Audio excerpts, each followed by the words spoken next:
بسم اللہ الرحمن الرحیم۔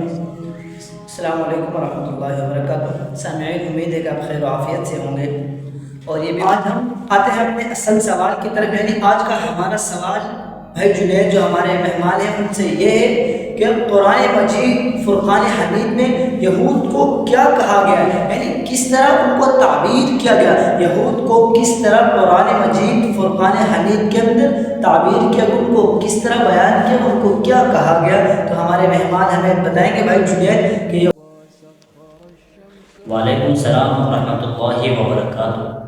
آج کا جو ریاض بھائی کی طرف سے جو سوال ہے وہ یہ ہے کہ قرآن میں یہودیوں کو کیا کہا گیا ہے۔ تو اس سلسلے میں یہ بات عرض کر دوں کہ ہم ہر نماز میں سورہ فاتحہ پڑھتے ہیں، اور سورہ فاتحہ میں یہ آیت کریمہ تلاوت کرتے ہیں کہ اہدنا الصراط المستقیم صراط الذین انعمت علیہم غیر المغضوب علیہم ولا الضالین۔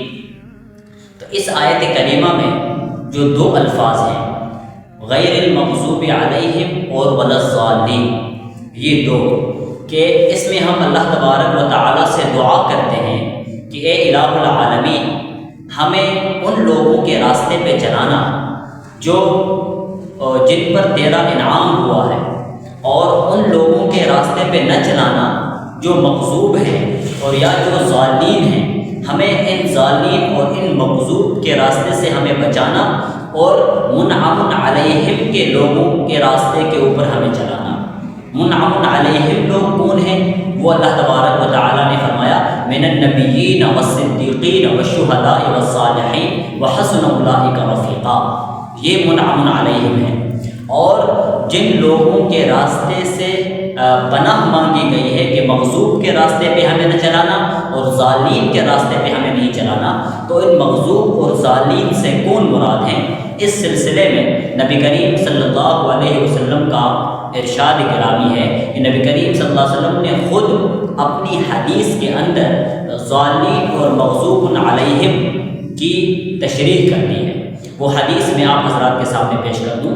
وعن عدی بن ابی حاتم رضی اللہ تعالی عنہ قال قال رسول اللہ صلی اللہ علیہ وسلم الیہود مغضوب علیہم والنصارى ضالون، رواہ ابن حبان فی صحیحہ۔ اس حدیث کو امام ابن حبان رحمہ اللہ علیہ اپنی حدیث کی کتاب کے اندر لائے ہیں، اور راوی اس کے ہیں حضرت عدی بن ابی حاتم ہیں۔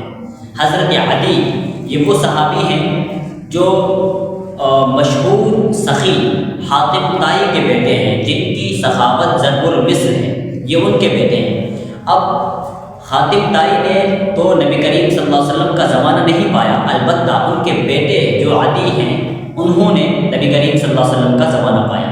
جب مسلمانوں نے قبیلہ بنو طے کے اوپر حملہ کیا اور وہاں کی زمین کو فتح کیا، تو یہ عدی جو تھے وہاں سے بھاگ گئے، اور ان کی بہن گرفتار ہو کے آئی۔ تو نبی کریم صلی اللہ علیہ وسلم کے بارگاہ میں جب حاضر ہوئی تو نبی کریم صلی اللہ علیہ وسلم کو یہ پتہ چلا کہ یہ جو عورت ہے، یہ جو لڑکی ہے، یہ مشہور سخی حاتم طائی کی بیٹی ہے۔ تو آپ صلی اللہ علیہ وسلم نے ان سے حسن سلوک کا معاملہ فرماتے ہوئے ان کو رہا کر دیا۔ تو جب وہاں سے وہ رہا کرنے کے بعد اور یہ فرمایا کہ آپ کے بیٹے جو آپ کے والد جو اتنے سخی ہیں، ان کی سخاوت کی وجہ سے میں آپ کے ساتھ حسن سلوک کرتا ہوں اور آپ کو معاف کر دیتا ہوں۔ تو نبی کریم صلی اللہ علیہ وسلم نے ان سے حسن سلوک فرماتے ہوئے ان کو واپس قبیلہ بنو طے کے پاس میں بھیج دیا۔ جب وہاں بھی وہ آئیں تو ان کے بھائی جو علی تھے وہ بھی ملنے آئے، تو انہوں نے اپنے بھائی سے کہا کہ آپ کہاں چوری چھپتے پھر رہے ہو، جاؤ نبی کریم صلی اللہ علیہ وسلم کی بارگاہ میں، یہ بہت ہی اچھے اور نیک دل انسان ہیں، ان جیسا انسان میں نے اپنی زندگی میں نہیں دیکھا۔ تو عدی بن حاتم آئے اور نبی کریم صلی اللہ علیہ وسلم کی بارگاہ میں مشرف و اسلام ہوئے۔ یہ وہ عدی بن حاتم ہیں جو مشہور سخی جن کی سخاوت ضرب المثل ہے، عدی اور حاتم طائی کے بیٹے ہیں۔